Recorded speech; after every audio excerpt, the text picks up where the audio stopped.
Welcome back to the Daily Drum on WHUR and Sirius XM Channel 141. I'm Harold Fisher.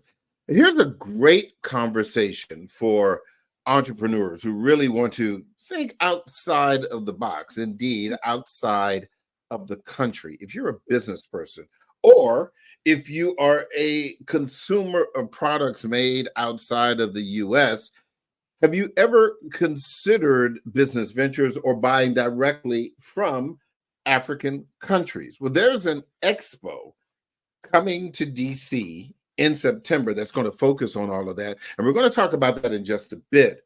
But I want you to meet our guests for this conversation. Amanda Stevenson is the organizer of the Redefining Afrofuturism Trade Expo, and she's also the owner of the Fresh Food Factory. And Marissa Robinson is the co-founder of the Diasporian Experiences Tours and host of the Mecca to the Motherland Tours. Ladies, thank you so much for joining the conversation. I appreciate it. Awesome. Thanks for having me. Okay, so I want to first talk about this broader thing, because if you live in the DMV, for example, or any major metropolitan area where there is a significant number of African Americans or even African immigrants, there has always been talk about buying goods from the continent.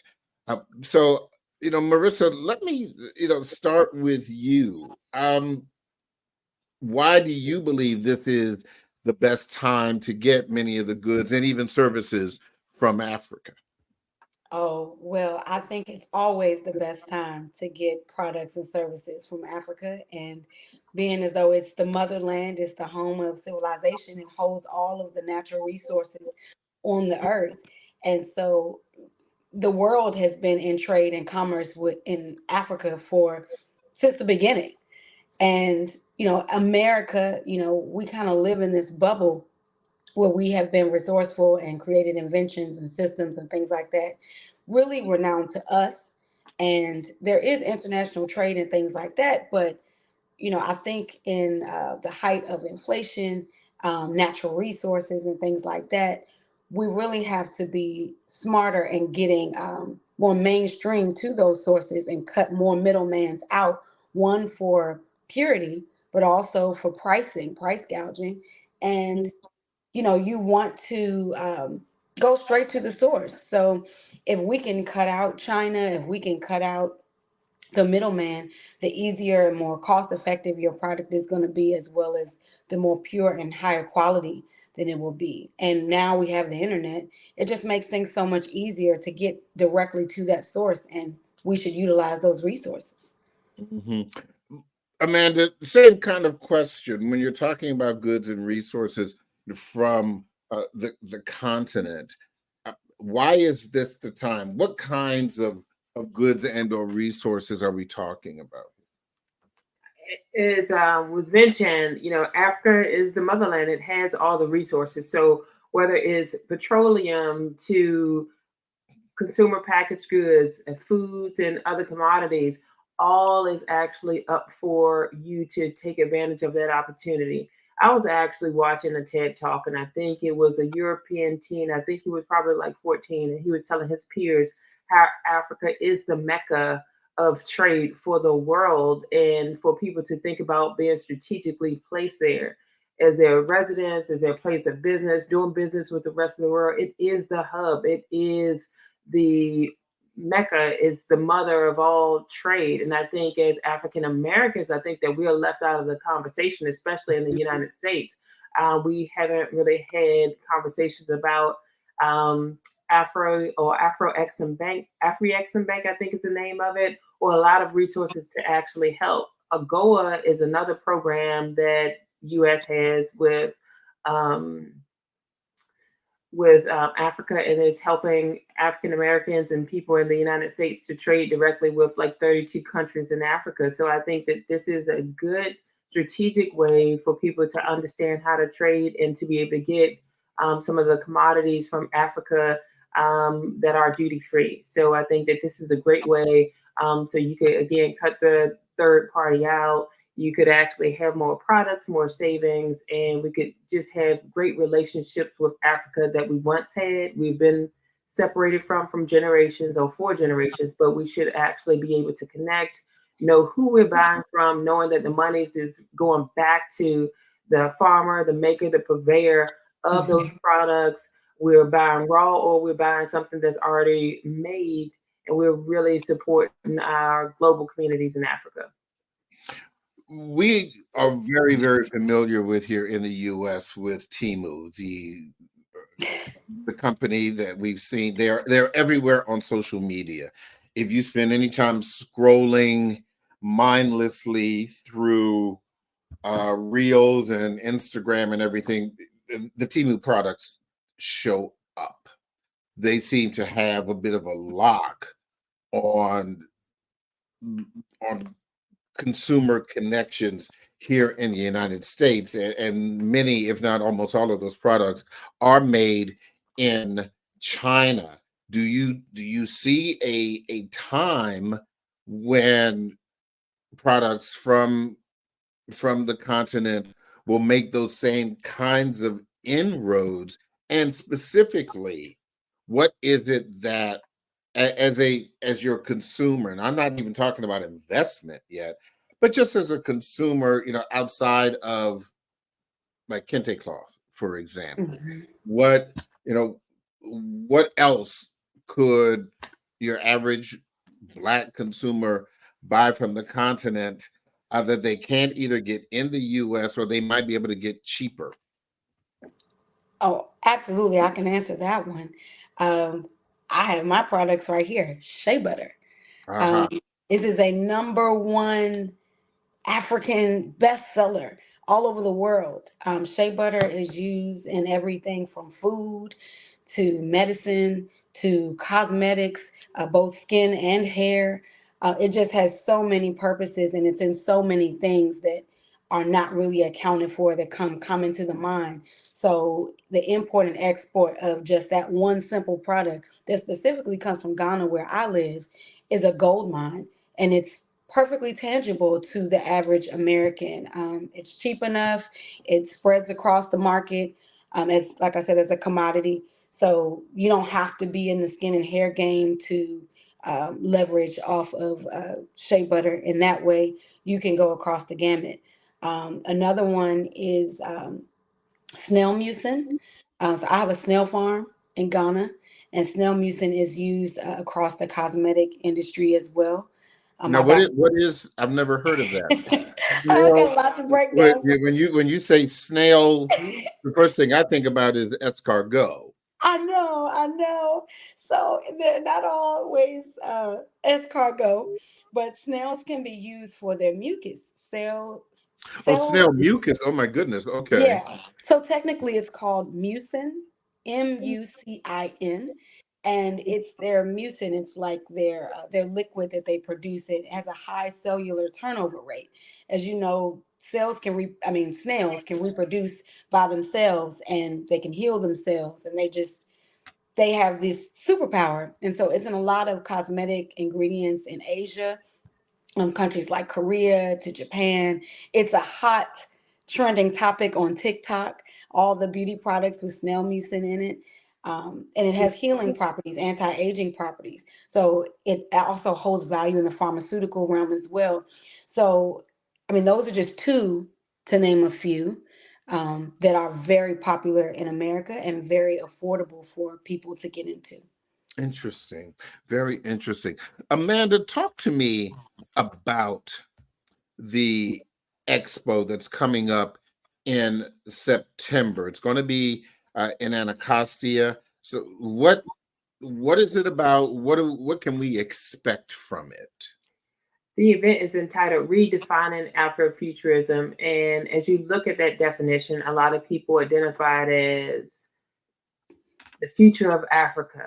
And it's only mentioning arts and culture and technology. And we know that we are innovators, we know we are resilient, and we know that we are creators, and we have those great intellectual properties. But if we're having a conversation about Africa and Black and African Americans or global Africa, we cannot have that conversation or that definition solely. I think it's too narrow and it needs to be broadened, and we need to have conversation about that. And my redefining it would be to include the trade. We don't have economics as a part of the conversation. And I'm like, well, why is that? Because that's the largest piece it actually should be.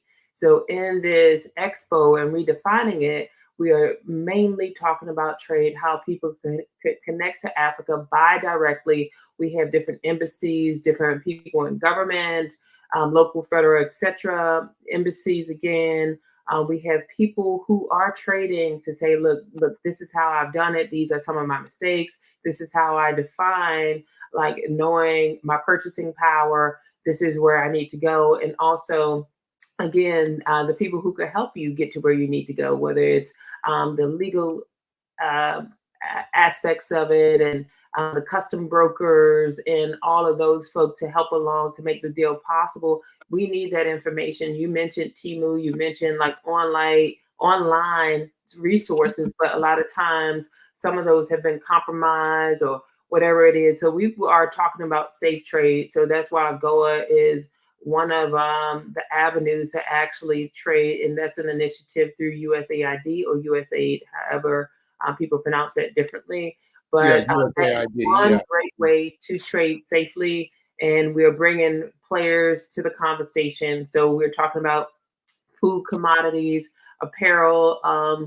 A lot of people are into herbs now. So you could buy a lot of those from Africa. Our sister on the line, she mentioned she lives in Ghana. So whether it be buying property or if you're looking to go and you want to experience Africa for the first time, connecting you with people who can make that possible. We have a lot of vendors from Africa, from the Caribbean, Central and South America, because as we talk about global Africa, we're talking about the diaspora to include South Asia. Interesting. Tell me a little bit more before I go to a break in about a minute. You mentioned AGOA. So what specifically is AGOA? AGOA is an initiative through USAID to help buyers in the U.S. connect to sources in Africa.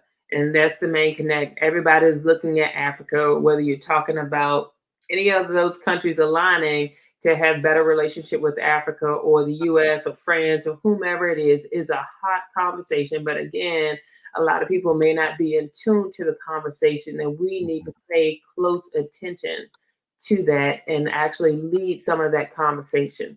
So it is my plea that everybody gets involved in the conversation. Look up AGOA, look up how to trade in general, because that's not the only avenue, but it's one that I'm mentioning because I'm an advisor now for AGOA, because I think this is a great way for me because I'm a buyer.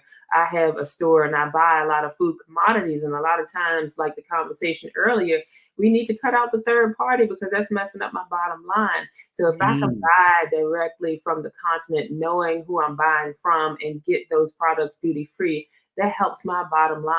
And I'm an incubator market. So if I'm buying from me, if I'm buying from my members or other people in the US, it's about economies of scale. So we are actually saving a lot of money. We're benefiting the people there. So to me, this is an anti-poverty strategy. It helps the African communities and also help the U.S. communities where we are really working hard to stay in business. Sometimes it shouldn't be that hard, and this is one way to actually make it easier. We are going to take a quick break, but don't forget, you can hear this in every edition of the Daily Drum Insight segment via podcast on WHUR.com. The Daily Drum will continue on Sirius XM Channel 141. The Original Quiet Storm with John Mons is next on WHUR. I'm Harold Fisher. We'll be back in just a few seconds. Welcome back to the Daily Drum on Sirius XM Channel 141. I'm Harold Fisher. We continue our discussion about business investments and commerce with Africa. My guests are Amanda Stevenson, organizer of the Redefining Afrofuturism Trade Expo and owner of the Fresh Food Factory. Also, Marissa Robinson, co-founder of Diasporian Experiences Tours and host of the Mecca to the Motherland tours. So before the break, we were talking about Agora and its relationship with USAID. For those who are news junkies, or even if you're not, just a few weeks ago, the president of Ghana was here in the United States for a state visit, and that was kind of, I think, drawing attention to the relationship between that country and the U.S. And again, for those who may have been paying attention even peripherally, um, the optics could not be ignored. It is not often that we see state visits with Black people here in the United States. And so I think that that is one of the kinds of things that those who are interested in this kind of connection, be it commerce or business, should be paying attention to.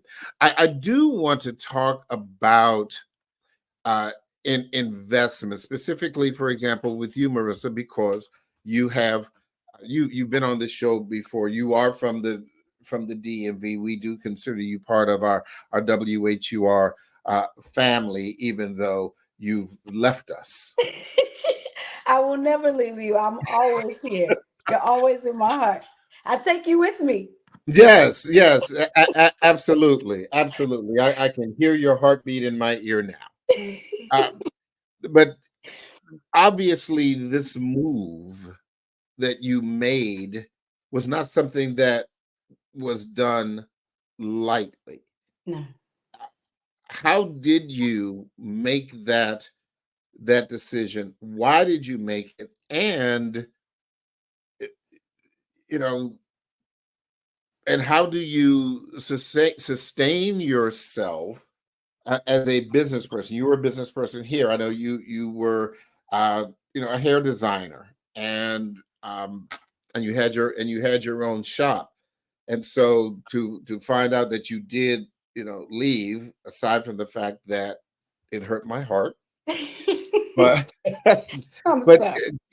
but tell me the tale, because I think that there are people, even if they are considering moving or at least investing and Yeah. staying in the United States. I think your story is an important one. Okay. Thank you. Thank you. I honor that opportunity to share. So I went to Ghana in 2020. Despite COVID, I had already planned my trip uh, to do like a business exploration, if you will. My background is in the beauty industry, and I was going to look to source my products. I had made my own products, and I was getting products from China, getting products from Africa, getting products from all over, ingredients.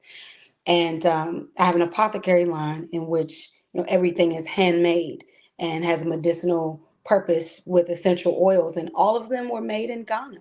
All of them were available in Ghana. So I have my business partner, who's also my family. She had been to Ghana before and introduced me to it, and we were partnering in our future venture, expanding my business of beauty into wellness. And so she had been to Ghana before and invited me, and we planned this trip, and then COVID. And so I said, well, there's no way I can go to Africa for the first time in COVID. I mean, there's so many reasons why. Mhm. We haven't been working. We've been in the house. We're still wearing masks and gloves to go to the grocery store. And she was still going. And I think about 3 weeks before the trip was set, I said, well, why am I not going? And I did my pros and cons, and I got it narrowed down to fear. I said, am I scared to go?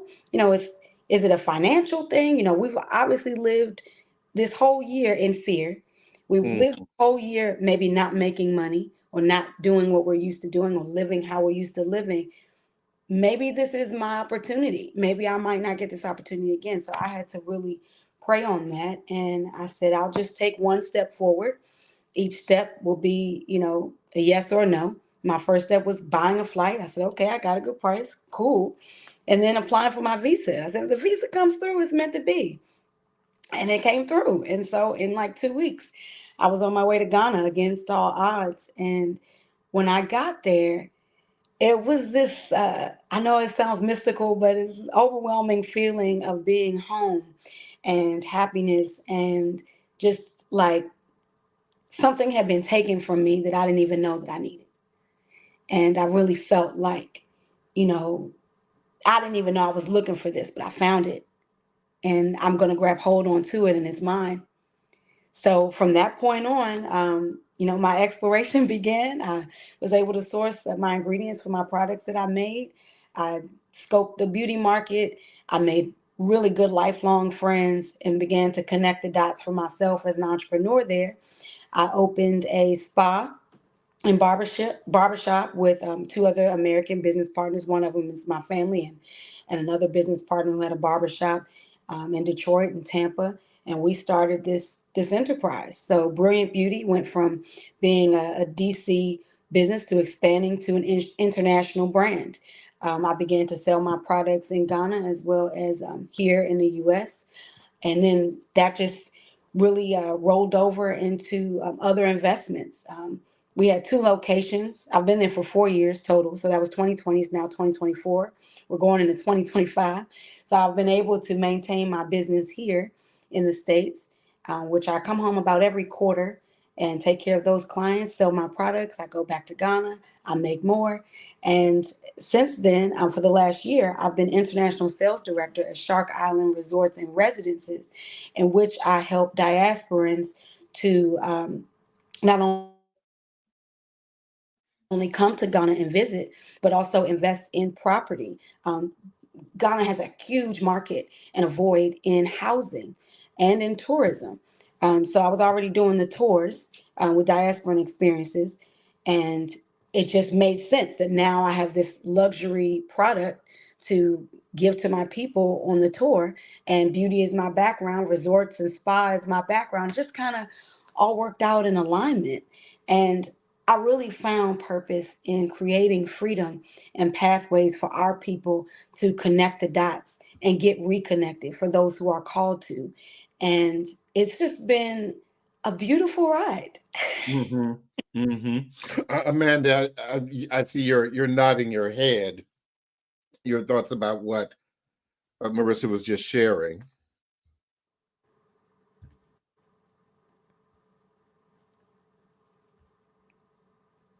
I think Marissa is amazing, and I think this is my first time being introduced to her on this call, and I'm sorry that we haven't met before, but this is like the type of person that's going to be in the expo, and I would definitely love if you're here in September to be a part, because you're imparting and downloading so much information right now, and this is amazing.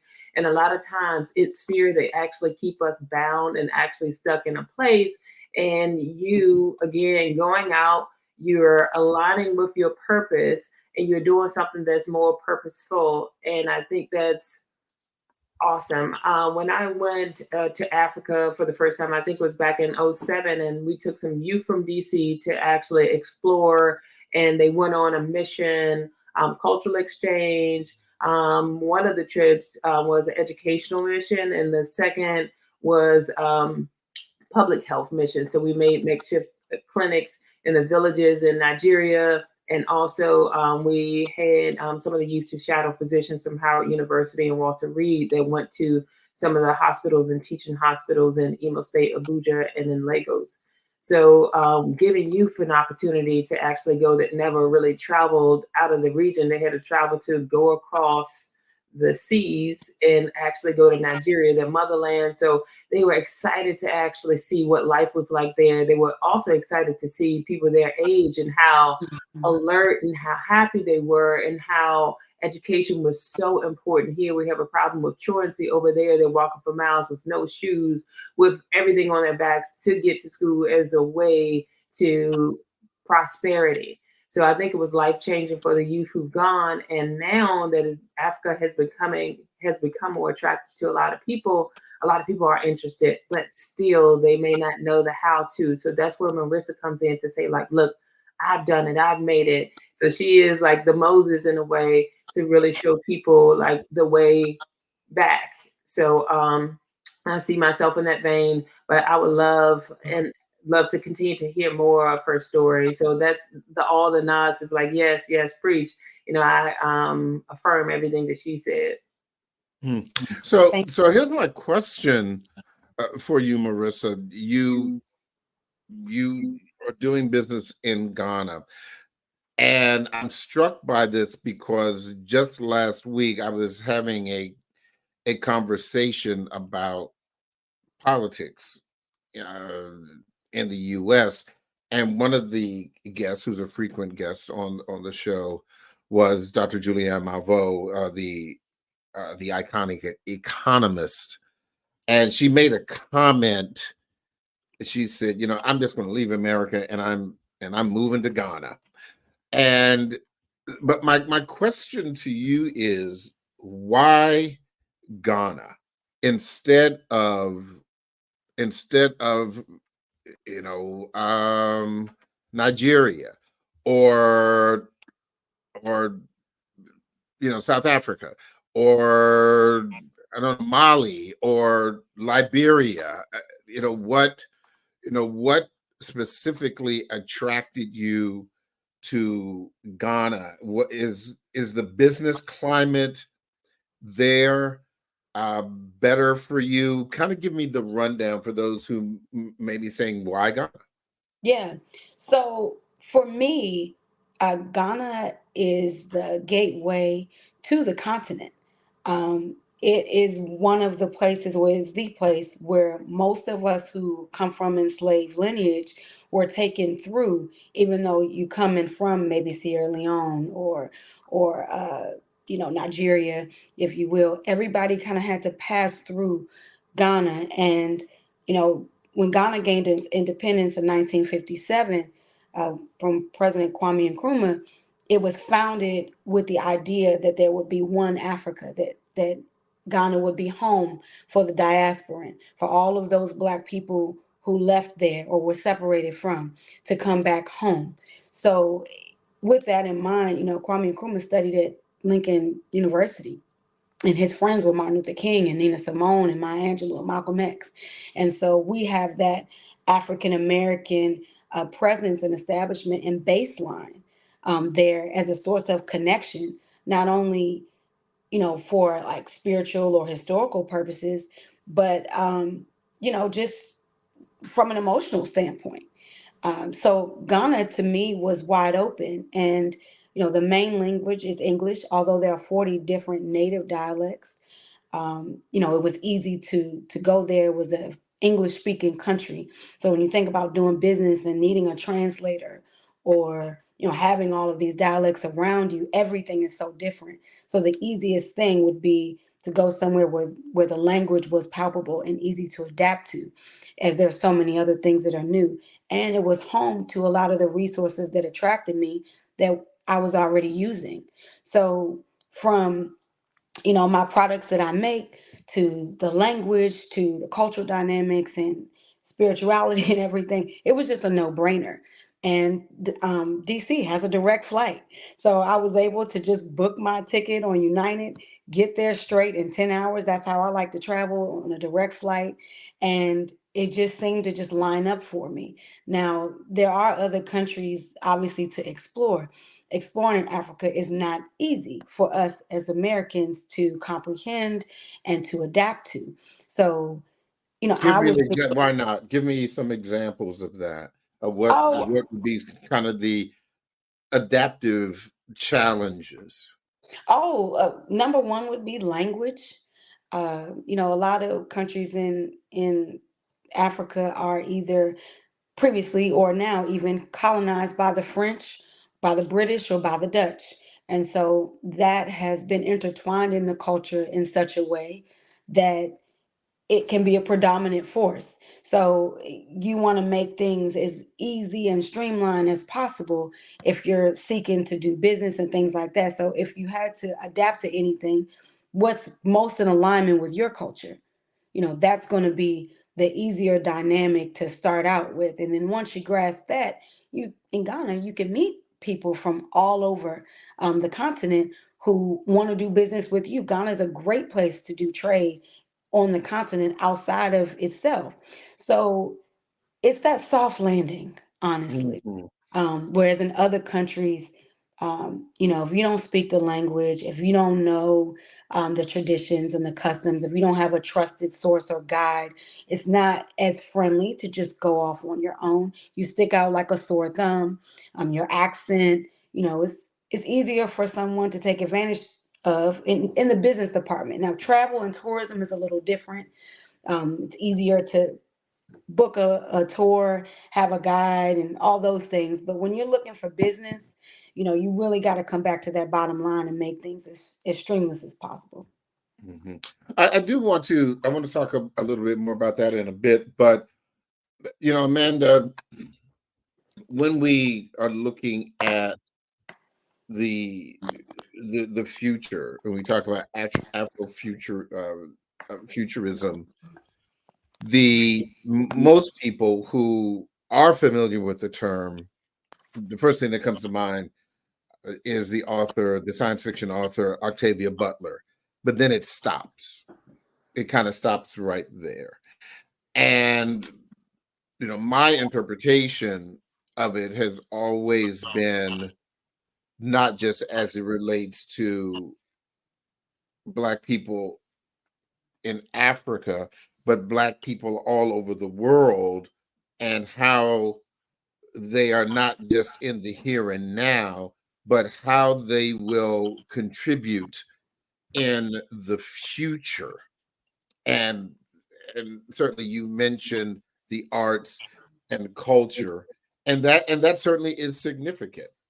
I was watching a science fiction movie yesterday, and it wasn't a Star Wars movie, a different planet, different galaxy, the whole bit.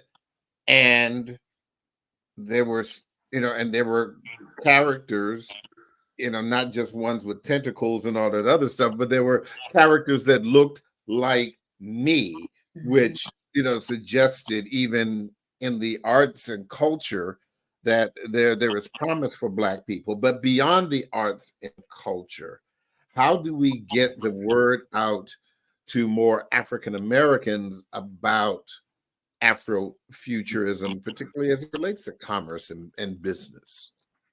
I'm doing my best to do just that. And I believe, historically, anywhere in history, any part of history and the present, you will find our major contributions, whether they want to give it to us or not. You can't say a lot of things were done without an African or Black influencer or maker involved, whether it's the patterns and shirts and designs that a lot of other people got famous from and still are. They were from indigenous tribes of Africa. So yes, Afrofuturism is again about Africa, about Blacks in the U.S., also about global Africa, wherever they are. It will continue to be that way. The technologies, we're doing some work in public health, public safety. A lot of people are coming up with these amazing things. I've been to Kenya recently and talking to a lot of innovators. I went to Strathmore University and also Moi University, and I spoke there to entrepreneurs.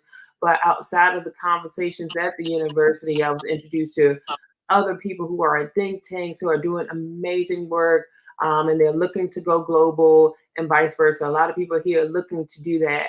And a way to really get your product, your design, your ideation out is to really connect to us, your global community. I think we need to support us wherever we are. And I think sometimes we're distracted. And I think, whether it's the shows that we may be watching or things that we may be listening to, is not purposeful, but it has our attention.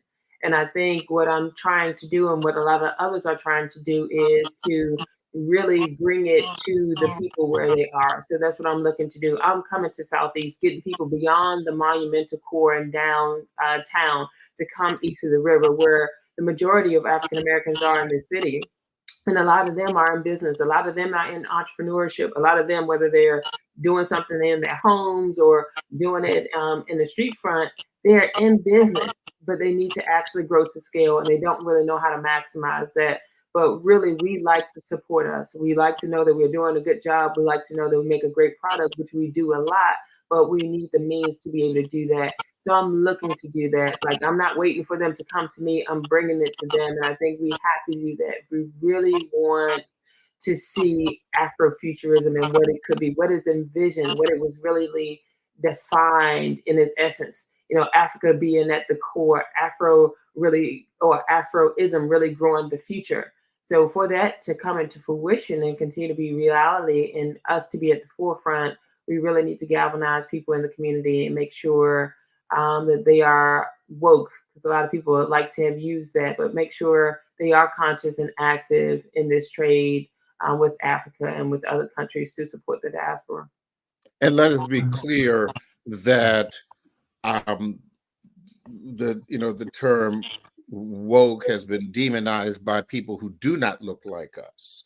And so let us be very, very clear about that, that whether it's wokeism, awake, conscious, what have you, that those of us in our community really push back on anybody attempting to demonize that term. That's another conversation. I just thought I'd drop the mic on that.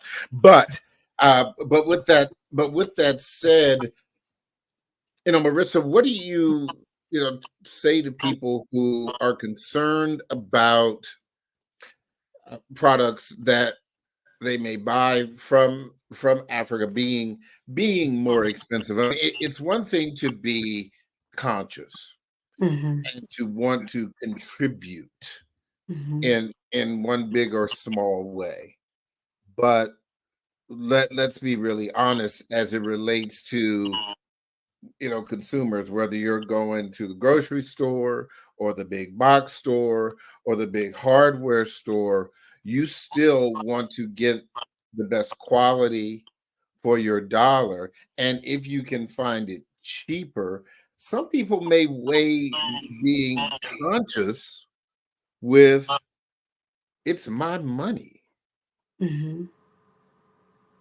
So what do you say to them when they're talking about some of these specific products? I mean, travel is one thing. We will drop a dollar to travel, but goods and services is different. Not to mention, there are probably all other kinds of considerations, the fluctuation of the dollar, political instability, and the like. Talk to me about that. Yeah, well, that's a really broad topic I'm excited to share about. I think as it pertains to Africa specifically, there are great divides in how we see value as Americans and as African Americans. The disconnect to the value of Africa is all across the board, whether it comes through Kente, products, services, travel, or real estate. I'm in all of those sectors. And anytime I'm encountered with American buyers or consumerism, there's always a question of the value, even more so than I ever would experience it doing commerce in America. And I think that we have created systems and safety nets here that we are just accustomed to, and we have tunnel vision behind, and we look at the continent as like the wild, wild west. It doesn't have any regulations. Is this FDA approved? We buying property, it's like, oh, it just runs the gamut, right? If it's not the setup that you're familiar with in tourism, a lot of times with travel, your average trip to Ghana, like a luxury trip. Now, a luxury trip in Ghana is not always the same caliber or stature of a luxury trip somewhere else, right? Because the platform, the baseline is different. But in my opinion, you don't want to go average scale in somewhere like Ghana because their average is going to be far below your average of your baseline. So it's more comfortable to be high to mid-range or completely mid-range so that you can meet those standards. So I feel like the gap is really a reflection about the disconnection that we have of information and experience outside of our own bubble. And we do need to have more opportunities connect, like let's say at Amanda's Expo, for those people who are really excited about Africa, whether it's travel, goods, or services, just getting more familiar. Um, this is a raw product, right? Like using ingredients and products and things straight from the source. This is not GMO, but somehow because it's packaged in a certain way and it came from Whole Foods, we have built a trust there. And there aren't those emerging brands that have already built your trust. They're beginning. You're in the beginning.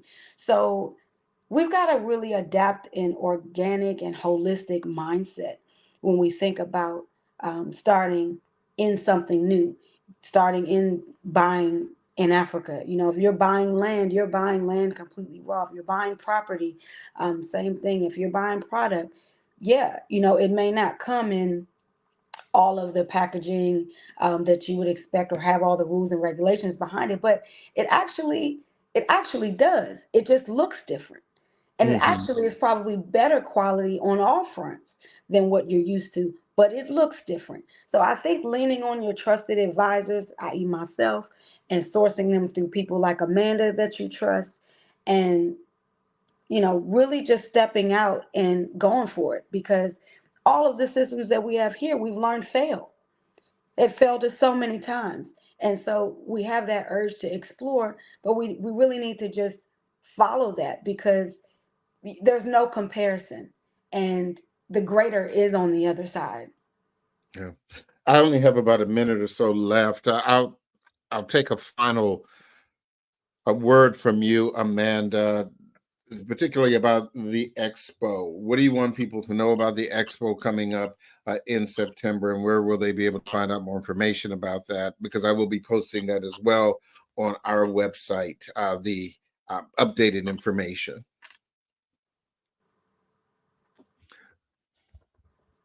Yes, they can find the event on our website. It's thefreshfoodfactory.com. It's a free event. It's in the community in Southeast at Sycamore and Oak. That's an outdoor pavilion. It's a great location. It's safe, and we will have a lot of people and a lot of information. And like the familiarity that Marissa was talking about, we want to bring you some products to look at, to talk to people who make it, who are from these countries, so you could just see, know, and you could connect to the people who could actually help you along the trade, like a Marissa.